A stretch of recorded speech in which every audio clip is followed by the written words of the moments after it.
think it's exciting. I don't know. Welcome to Strategy and Solidarity Pod, the podcast, an act of revolutionary defiance and a celebration of the things that bring us comfort, solace, and joy as we work to reclaim our humanity together. I am your host, co-host. I meant to say that.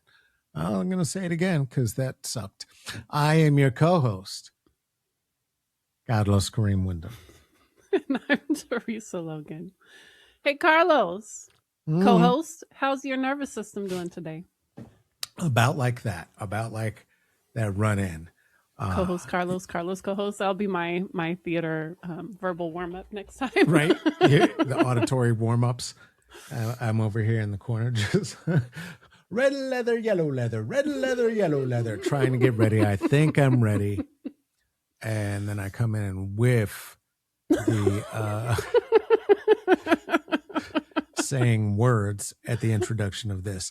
How's your nervous system doing? Oh, my nervous system's doing okay. I am fighting off a little bit of depression, I would say. Okay. Trying to find motivation to get up and do things has been a challenge over the past week or so. But I'm, clawing my way out Oh, God. with joy and small steps each day. It's funny because we talk about that place as like that shut down, isolating, depressed place is a lot harder to recognize when we're in it. Sometimes it just feels like, I don't know, I'm just sitting here not doing anything. And we're like, yeah, but I've been sitting here not doing much for several days now and it doesn't feel good. I think I was like, oh, I think I might be depressed. But that was enough to get me to start just using the strategies that have been effective in the past of just like, okay, what's one, can I just walk outside and can I just get across the threshold into the outdoors? I don't have to go for a long walk. I don't have to go to yard work. I just need to cross the threshold and like be outside for a second. And that's been harder because it's been rainy and weird. The weather's been so, like, it's normal weather for Portland in June for it to be overcast and kind of rainy and cold. But like, it's not normal to just ping pong back and forth between like 80 and 60. That is not a thing I'm familiar with in my experience living here. But so the cold rainy days, though probably good for fending off summer fire season and whatnot, have not been great for my mental health either. It makes it harder to go outside and do things when it's just like cold and rainy outside, even though technically it's summer now. The kids are out of school. That is a relief to me. That has helped my nervous system. And it also is a challenge because then I don't have to get people up and out the door in the morning, which means that morning can just stretch on. Yeah. I don't have a thing. Organizing and structuring my time without external stimulus is not a thing I'm great at. If I have a meeting and I got to get to work, like having that morning meeting where I got to come be here present for other people in person kind of helps me get my day moving. And if I don't have that, it can be harder to get things going. So I'm struggling a little bit with the lack of structure of school being out and my kids not currently having any activities yet, probably because the school district cut off the last week of school. They were supposed to still be in school this week. That's a budget saving measure. But anyway, my nervous system is okay. I'm grounded. I'm not panicking. I am coming back up out of the shutdown into like, what's mine to do today? What are the things that bring me joy? Our friend Crystal's June Joy Challenge has been helpful. Not in like, look at me succeeding with all the joy, but I'm like, yep, I'm going to keep working on it. I'm going to choose it, even though it feels challenging today. As just that reminder and having some shared accountability and intention to be working towards that with each other this month is helpful. Yeah. How about you? Yeah. How's your nervous system? Well, as I said, a bit jangled. We did that part of my nervous system. I didn't hear your answer. Settled since then. Yeah, remember? And then it went into my mush mouth and trying to get ready and that's all I heard. Fighting the intro and welcome to Strategy and Solidarity, the pod. Oh, see, damn it. Are I you am. engaging in the June Joy Challenge with Crystal? I am. I am very actively noting the things for which I'm grateful each day. I'm having a more challenging time getting pen to paper by the time I get into ready for rest. Um, I am just about ready to not have to think about the things on this planet and just go to sleep by the time I'm in bed. So that is more challenging for me, but it really has helped me to find buoyancy. Um, and again, it's not that everything is suddenly spun around and I'm somehow free of the economics and societal burdens of being under the regime right now at all. That is not what the case is. And um, one of the things that actually has served very well is one of which you often speak. Just remembering the people who are with less resource available in the immediate, creating still opportunities to seize joy, um, wherever that is, whether that's in a football game with the kids in a makeshift pitch or a single flower growing through concrete in an urban metropolis, Or in knowing the that, ruins of Gaza? or well, that's where the pitch was. That was I'm spanning the globe. That wherever we are, right, that there is nothing about where anybody lives. Um, Again, because of the regime, that is a place of abundance and safety by the measure of what could be created by the governments, under which we live. And the kleptocracy is beyond measure of anything that we have seen in our lifetimes or in multiples of lifetimes in the United States, in terms of there being robber barons who are willing to just rob directly from the government till, and the rest of the world be damned. It's been pre FDR since that's been the move. People have moved for power. People have moved for stature. People have moved for all sorts of reasons, and even in the greed is good 80s under Reagan, nothing this disgusting was the what was casting the Boulder into the ocean and creating the waves that would touch everything else, right? Like that would not have been done. There was understanding that whether or not we were trying to squeeze policy or a regime change or whatever else, that it had to appear favorable and morally just to some degree. It was not, but they at least had to, sugarcoat it, give you the sheen, Pretend. give you a little something, and certainly Do the due diligence of the performance of well, moral yeah. integrity. So if they were not going to give the resource to under Reagan, for instance. Nancy Reagan was never going to allow for the queer community to have the resources necessary during the AIDS crisis. That said, Nancy and Ronald Reagan certainly were not going to create an immigration policy that would have had him named the deporter in chief. That right belonged to Obama.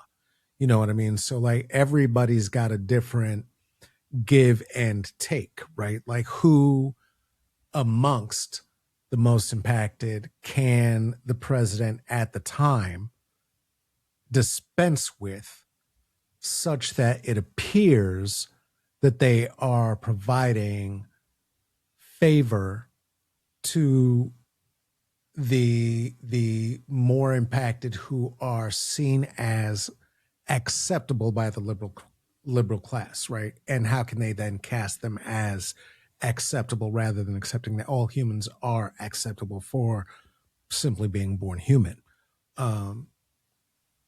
So that's the game, that we find ourselves under now. That is a wee bit distressing. And it is those examples, right, of the kids in Gaza who are still playing football in the streets and dancing and weddings happening, and knowing that there is still laughter in Sudan, and knowing that there is still joy if it's in the briefest of moments, right? The resistance and the hunger strikers, even if it's in knowing that they are morally bound in their movement, and that it is painful, and that if the state has moved to force feeding, that is equally painful, if not more. With all of that, right? The ability to endure and reach new heights of purpose, of commitment, and of communal joy as defiance to the state, is what's before us. And it does not mean that I want any of the suffering. I would trade a big basket full of ripe mangoes for all of the suffering in the world very quickly. Like, I don't want the suffering. I don't know if that's a direct trade. I'd rather we all get a big basket of mangoes. Do you have them to trade? No. Oh, you want us to receive them instead of suffering? Yes. Gladly. I would think that would be great. Sure. But I cannot affect that. And so finding you don't have a mango tree even. And so I don't even have a moral way to enjoy mango, and I love it. I love it. And so, knowing that in all of that connectivity, right, and all of the resilience that these folks are finding, that we are finding, in what are moments of or seasons of economic getting to desperation, of seasons of temporal and weather shifts for which none of us is at all prepared. And now that all the weather tools have all but been dismantled, good luck to the United States. With all of that being true, there is still joy to be found, and created, not just found. And created. You don't just have to hunt for it like it's an Easter egg. No. You can cultivate it. You can choose it. You can create it. I think that's part of the challenge, which is like, where do we put our attention and energy? It's not about looking for it outside of ourselves or in some luxurious thing that we have to work for or reach or find, but like being able to just say, I'm choosing this, even just in this moment with what's available to me.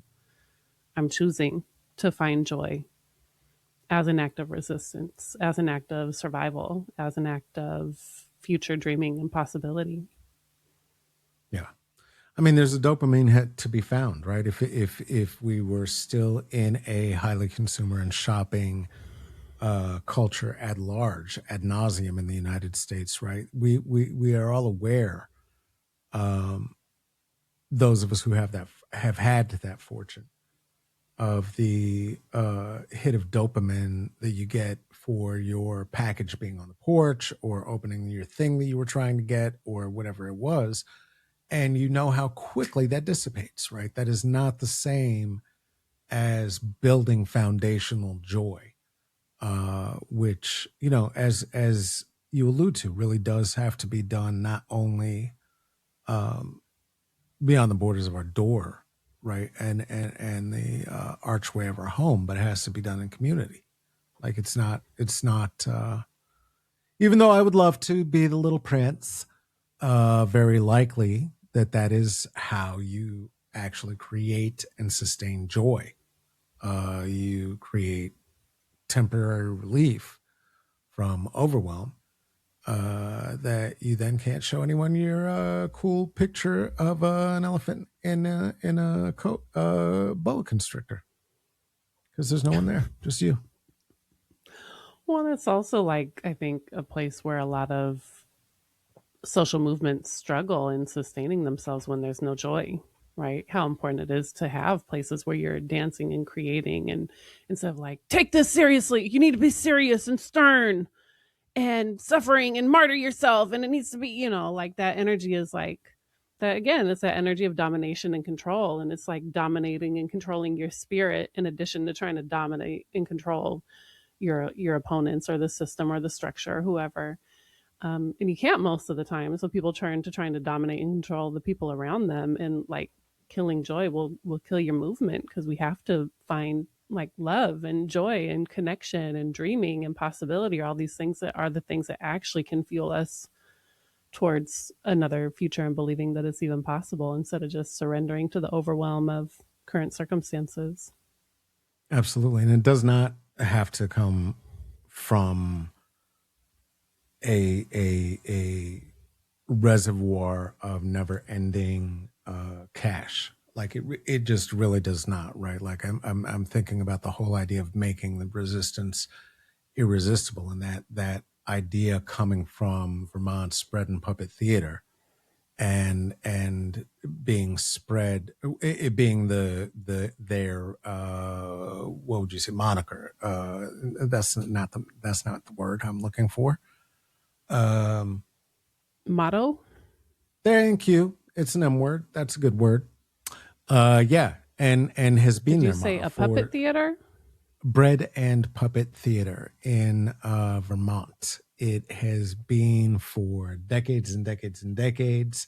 I had the opportunity to both witness and participate a bit while I was a camp counselor at Camp Thoreau in Vermont decades ago, and they're still rolling. I just, in And the fact, motto of the bread and puppet theater was make the resistance irresistible. well, yeah, as taken from Tony Cade, Bambata, right? Obviously, like it's not that they coined it; it's that they have embraced it as the motto, as the theme. Obviously, we have to give credit to the folks who coin phrases, as well as those who are able to then take that phraseology and bring it into their the structure of how they create their organizations and their lives. I mean, it's amazing, right? Like one is the strategy or the foundational idea, then actually executing that strategy that builds again the solidarity through those decades long movements around the puppeteers, around the folks who've been part of that movement, and Vermont is a very different animal, right? Like that's the home of Ben and Jerry. It's the place that to my knowledge, is the home of the only international conglomerate that is really about giving back to the communities that are most impacted in the world, and really, really about spreading that resource and spreading that money around. And I really, I don't know what's in their water or their ice cream or what's going on up in Vermont exactly. I don't know the history like that, but yeah, they embody that idea, provided to us by Tony Cade Bambata of making the revolution irresistible.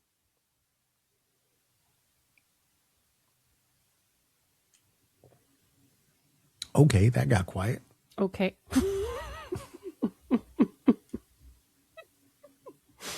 Anyway, that's the Britain Puppet Theater. That's what they're doing. And of course, Is that it a idea puppet comes. theater? I'm still confused. Oh yeah, no, they make giant puppets. They put on productions in the parks in the summers. It's With a political message? absolutely each and every time handmade puppets. Okay. Yeah. Were you making puppets with them as a camp counselor, or you just got to see their show? Got to see the show, got to camp with them for a day or two, and I think we probably made some little puppets, but not that had anything to do with the the work they would have been putting into for their summer presentation would have begun, easily the fall before, Okay. yeah, really. I heard you good also. stuff. Here's my segue for you. I heard you also led a hunger strike in college. What, now, In what's the addition to segue there? Well, this was when you're a camp counselor, I'm assuming high school or college. And I'm like, yep, I think this you is were. true. Didn't you This lead is a true. hunger strike in college as well? I did. I heard there's a hunger strike happening right now. Have you heard about that? Tell me more about it.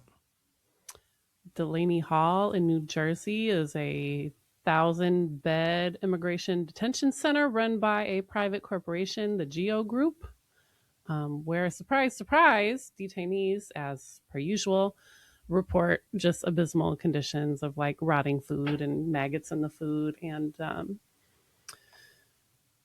not getting medical care or treatment that they need, people dying or being rushed to the hospital, not having potable water, and have engaged in a hunger strike, which I think is at the end of like 2 weeks at this point. And then there's been protests outside as well by folks trying to support the hunger strikers and bringing attention to their protests. It's finally getting some media coverage. It wasn't getting almost any media coverage, I think, for the first week. Then there's been like Republicans are trying to use it as an excuse to like pass more ICE funding, and Proud Boys and folks are coming to town to like agitate the peaceful protesters by like instigating violence and supporting ICE. So like the paramilitary Proud Boys and others are coming to town to back up their military brothers or something. I'm not sure. Why would they need more funding? I don't understand the Republican proposal there.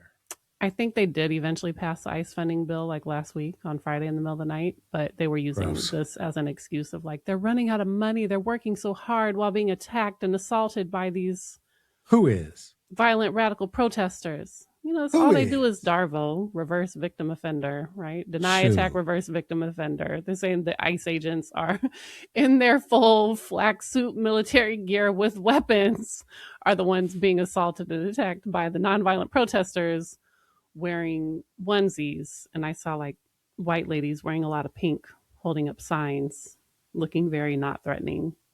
And when they were out there, I saw all the ICE like leave and go on their way. I'm not sure what's happening when it's not the white women leading the charge. I think a lot of pepper spray and rubber bullets and beating people is also some of what I've seen. So a lot of violent repression of the protesters trying to bring attention to the hunger strike by the detainees inside the corporate for-profit concentration camp. I wonder if that's one of the ones in which Jay-Z is a deep pockets investor? I have no idea, but that seems like a It tangent makes me of wonder. hypotheticals that we could avoid for the moment if we don't have actual information. You led a hunger strike once, did you not? How long did yours last? 5 days, which was more than enough. That It's is not part even a whole of. master cleanse, is it? I promise you, it is.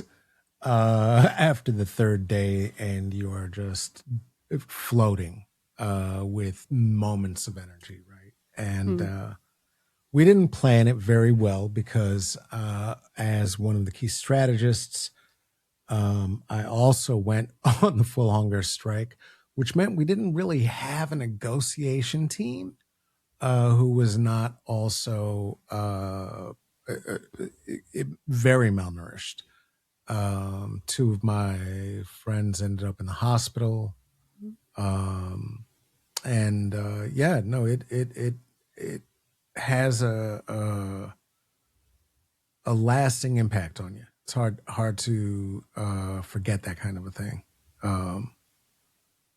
And 2 weeks is insane. I can't even imagine. That is insane. Do you know? Have they announced? Are they force fitting these people yet? I've not seen that information, no. Okay, I hope not. It is one of the most torturous things that the government has figured out to do in these circumstances, and I know there's a lot of that at Guantanamo back in the day when the Guantanamo detainees were hunger striking in very in exceedingly torturous ways that weren't actually providing nutrients. They were just torturing people. Which is essentially, what it is. They provide you enough caloric intake to stay alive. And the way that they do it is highly unpleasant. Okay. I don't think that's happening yet before we go further down that road of talking about torture. Why did y'all have a hunger strike? What was your strategy? What were you trying to accomplish? It was the final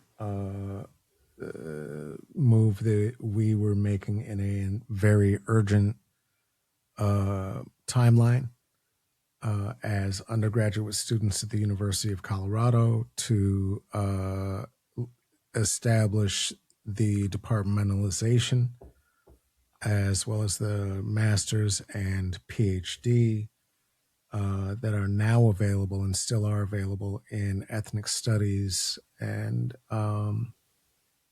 it was a nationwide project. I was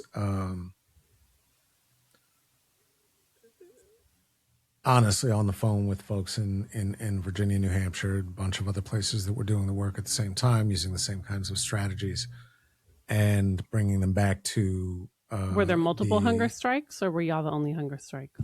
By that point, I was only focused on the university that I was at in Boulder, so I was not aware of the outcomes at the other schools, or whether or not they ended up having to use their final options in their movements, right? Because it was also during graduation, so about a month before graduation. So we had very, very little time to get things done, including meetings and negotiations, and it was all following up on work that had been done behind the scenes for the entire semester. And so you were trying to get the university to create a formal ethnic studies department with degrees to recognize, before you graduated. Yes, this was my junior year, so it would have been certainly before I graduated, but before the end of the year. Yeah, we wanted to get the demands met before the end of the year. And what led you from advocating, lobbying with administration to going all the way to something as intense as a hunger strike? to get your demands met?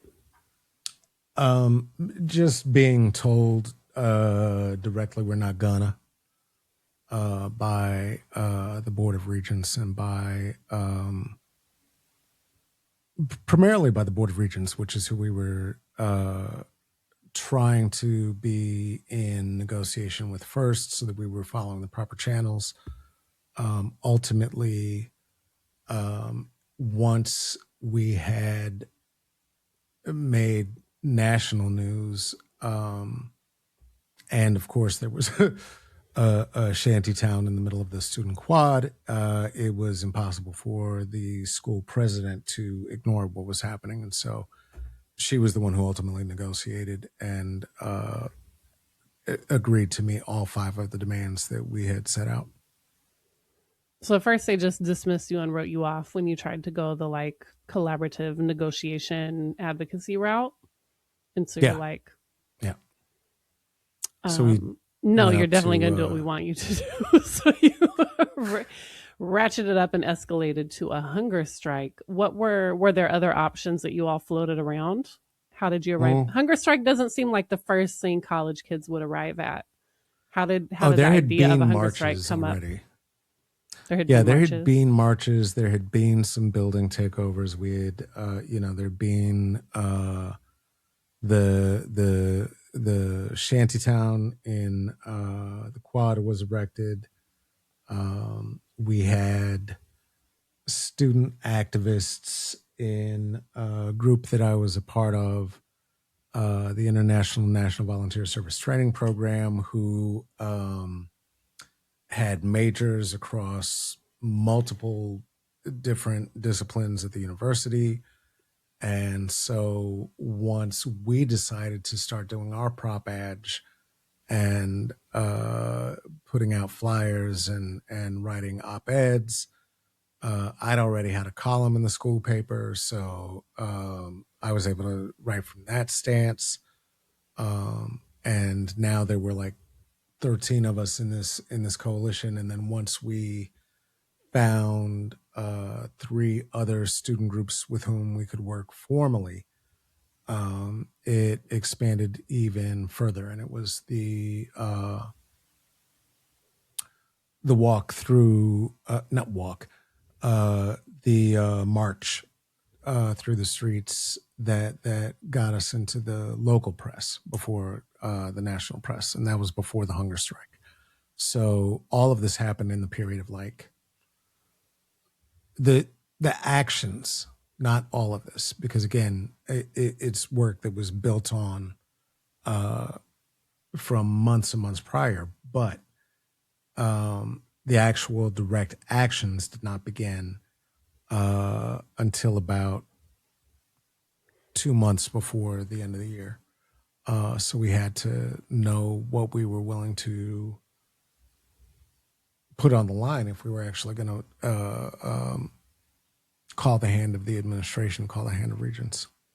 And why was having a formal ethnic studies department so important that you all were willing to risk your health and well-being and potentially your degrees or graduation or getting expelled?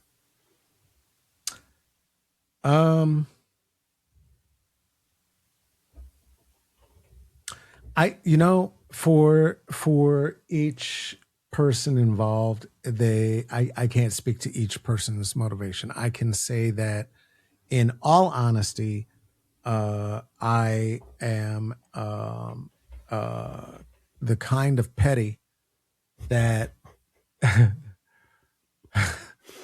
the American Studies department chair showing a level of cultural incompetence that seemed beyond the scope of what would be possible from that position was enough for me. And then there was another American Studies student who got in my ear about it and was like, "Hey, you should do something about this." And that was kind of it for me. I don't know what led to the 90s were very different. It was very different time, right? Like we knew that we were at a turning point, but did not recognize all of what it was. And it seemed, and especially at that age, right? We're talking about kids who were between 18 and 22. Yeah, except for the grad students, right? You know, the idea that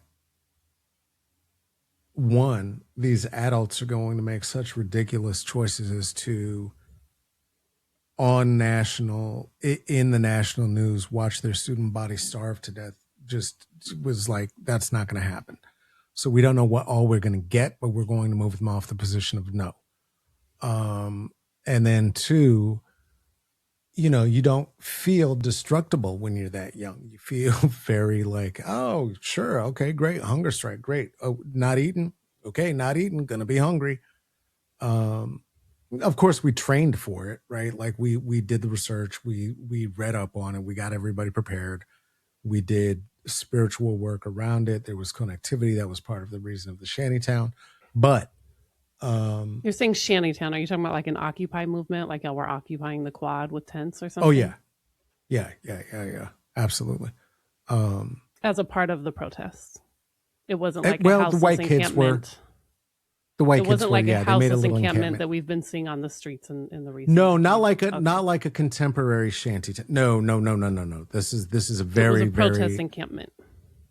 Is what you would call it today. Yes, the language then was born of the anti-apartheid movement and the first what do you call it?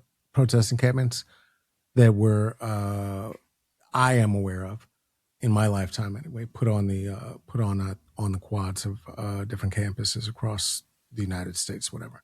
So anyway, they built it as part of the anti-apartheid protests.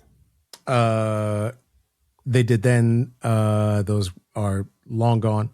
This was the ethnic studies camp that they built. I don't know if it had a name or whatever. White kids were staying there.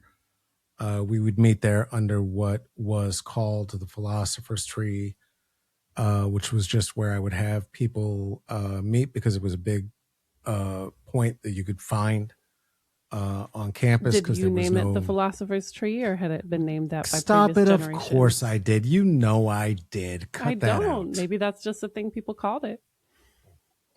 That's the thing you called it. Okay. Me and my friends called it that. Do the kids now still call it that? It's a stump now, and it is now got like benches around it and stuff, and it's like all quadranted off, and that's sad. Yeah, it was a very, very, very large tree. Anyway, that's how that happened. So why? And I'm telling this story. How come? Why do you keep asking me questions? When do we segue? I'm curious about your experience with the hunger strike, because there's a hunger strike happening right now, and compare and contrast.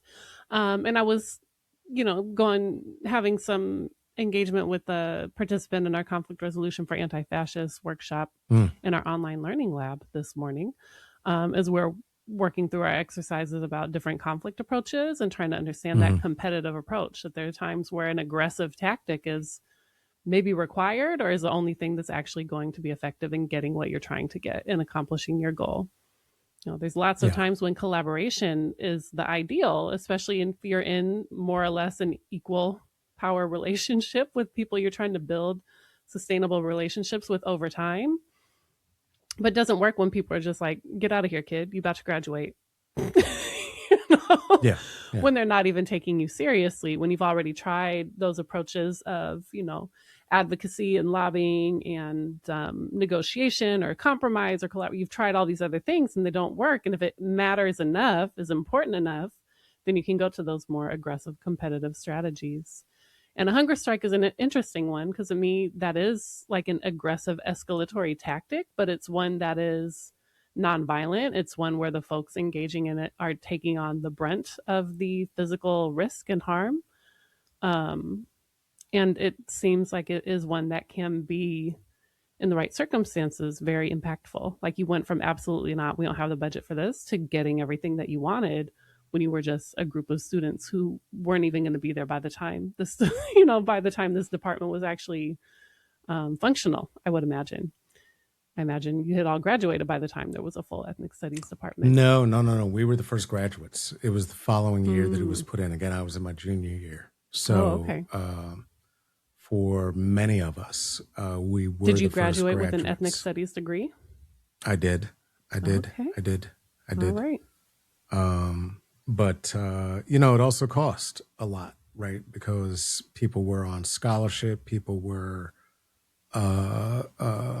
not, again, it was the most impacted students in the school. So the psychological cost of creating a place, a recognized place for oneself in an environment that is not designed for you, it breeds hostility. And it's not that it breeds hostility just in general and in the world, but in the United States, that is so white phallocentric, and what it is, certainly it to an ivory tower to insist upon place within the educational system, right, has always been met with resistance, with violence, either structural or physical levels, and has always meant that those who are the most impacted, if they are trying to engage with these systems, that they are going to end up taking on the greatest cost. Whatever it is. And this certainly was a predominantly white institution. This is why ethnic studies was a thing that we had to fight for, and not something that seemed obvious and by default by the early 1990s.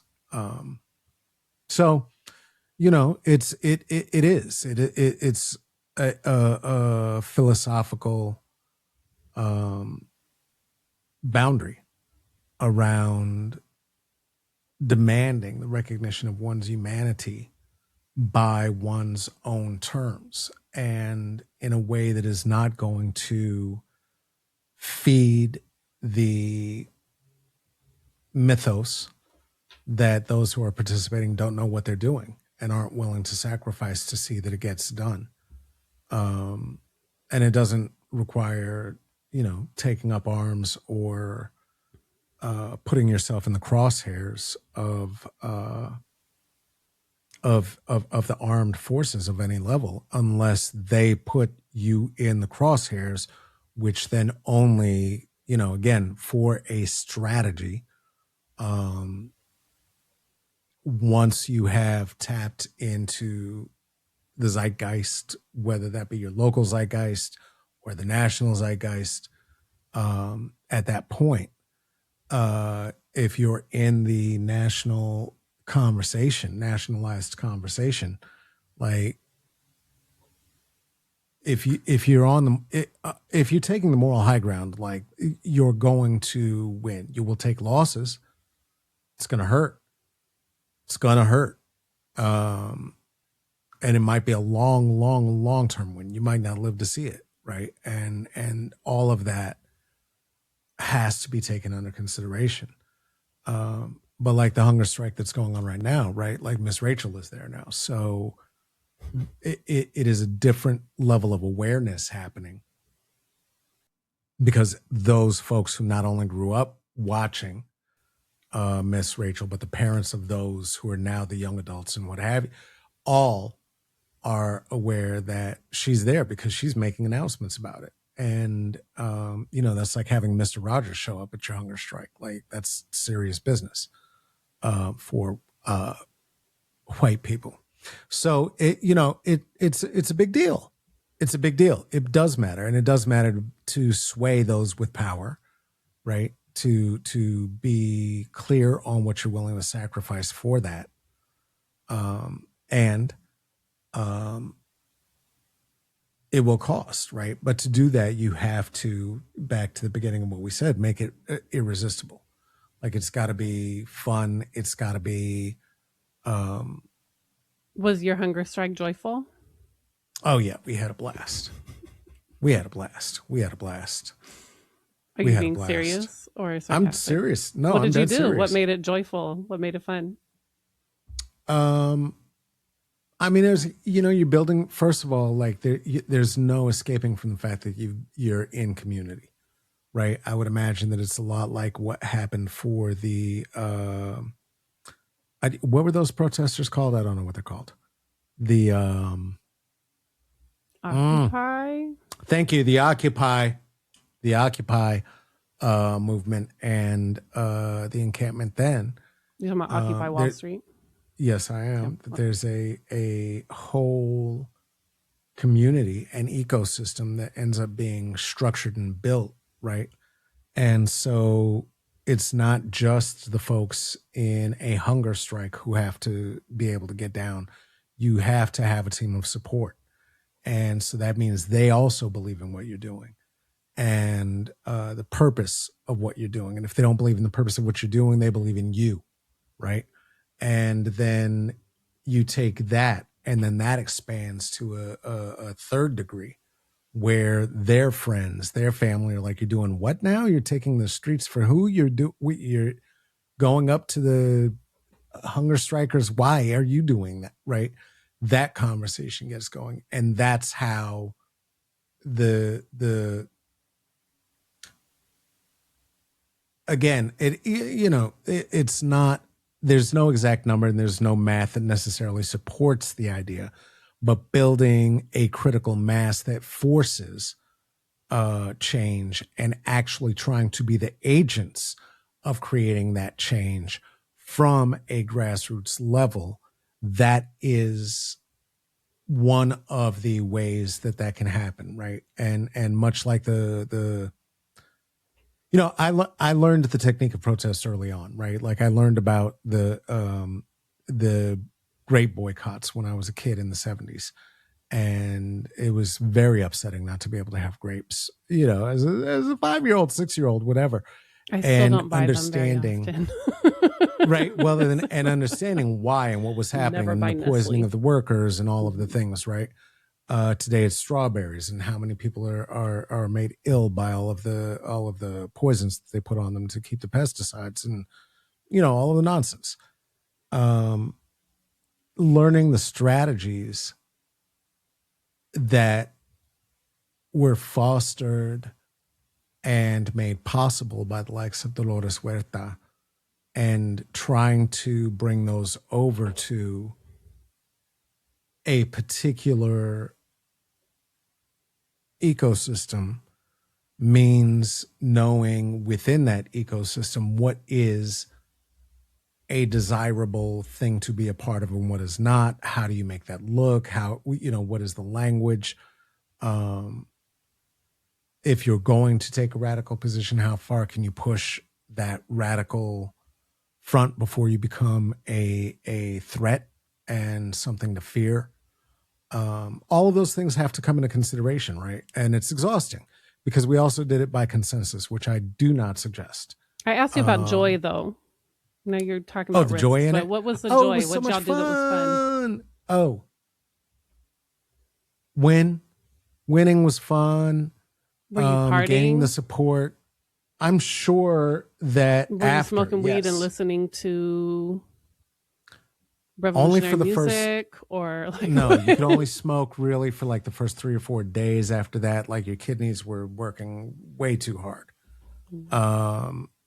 So there was what was great? But the being in community, the camaraderie, the building. Yeah, that's really what it was. It was that vibe. Feeling power and feeling connection. And knowing that you're part of that because we were in direct conversation with everybody from regents, the administration, the president, and the student body in particular, because it was an undergraduate-led protest movement at our university, because we were also there were members who were in the school government. That's how it happened. That's how, because Anthony was in touch with other school governments at Virginia, in New Hampshire, in other areas that were part of the movement. And because they had their regulatory conversations or whatever, we were able to move the movement into those conversations as well, right? And so it really is a matter of like looking for the places and the leverage points that would expand the idea. And the fun of it is in doing that and knowing that these same adults who were so adversarial and saying, "Oh, get out of here, you kids don't know what you're doing," like that we were able to map out their system and say, okay, well, we'll do, again, truly underground and grassroots, like from the ground up, and we will force the change. And if not this year, certainly by fall, and if not by fall, certainly by the end of the next year. But we're aiming for now, and so we're going big, right? ICE has been messing around and fucking around and detaining people for how long? A year and a half. How long has there been ICE? Oh, I hate ICE? saying that even. I think ICE came out of like the Department of Homeland Security post 9/11 stuff, didn't they? I mean, yeah, they were detaining people for decades. Yeah, I mean the black box. I think it was under prisons George Bush in the post 9/11 stuff. There was So yeah, ICE doing Customs what and it's doing. Immigration before that. There was some other agency before that, but it was Homeland from ICE Security. until like early 2000s, I think. Yeah. Why do I feel like that happened under Trump? I don't know. Anyway, it's here and it's disgusting. And it's made up of illiterate Proud Boys. You know, and March 2003, Homeland Security Act. Okay. Because we didn't used to have a Department of Homeland Security. That was a post 9/11 thing. Right. We had U.S. Customs and Immigration Enforcement, I believe. Wow. We really are living in a panopticon. It's very upsetting. But, you know, the joy was in the resistance, right? The joy was in the resistance. The community was in the resistance. In the same way that, like, you know, running a marathon, the joy is in the training, is in the accomplishment. It is painful. It's difficult. It's hard to train for. It's challenging. But it's understanding how far you can take it and how far you are able and willing to push your body to accomplish a goal. And we were not dealing with the same stakes, right? As they're facing at Delany right now. Like, that's just not what we were dealing with. No, and you weren't being held prisoner. Even though school sometimes feels like a prison, you could leave. You could go to another school, right? Like, yes, they don't have a lot of other strategies available to them in this moment in the conditions in which they find themselves. There's not a lot of other options for meaningful protests that don't deliver immediate, very negative consequences, like being beaten or murdered or transferred in the middle of the night. To break up your, movements. And I think they've done that already, transferred out in the middle of the night. One of the folks that they decided was a leader of the movement who was just interpreting according to some of the things I've read. And I'm not there. I don't know all of what's happening there, just from is being covered by the media, what's being posted and shared on social media from folks involved. So yeah, very different circumstances. And I think it's useful to think about what are the different kinds of strategies that are available to us, because we get stuck in some of these like popular narratives that are more mythologies about the right and wrong way to protest. And people are like, that's the wrong way. If you create any disruption that actually makes people pay attention to you, that's, if you cause me discomfort or get in the way of the system operating, that's the wrong way to protest. And on the other side, you have folks who are like, you must disrupt to do a successful protest. And it's like, maybe the success of a protest is whether or not you're accomplishing your goal. Like, do you have a goal? What's your goal? And are you using a strategy that actually understands the mechanisms of power and where you can apply leverage and pressure to achieve the result you're after? Not just, did everyone see you? Did you make a big enough scene? Did you get in the way enough? Maybe that's your goal, is to just raise awareness by making people see you, but it's important to be clear about what our goals actually are. And it sounds like y'all had very clear and specific achievable demands. It wasn't just like, the administration's racist, let's bring them down. Are you still there? Am I frozen? Are you frozen?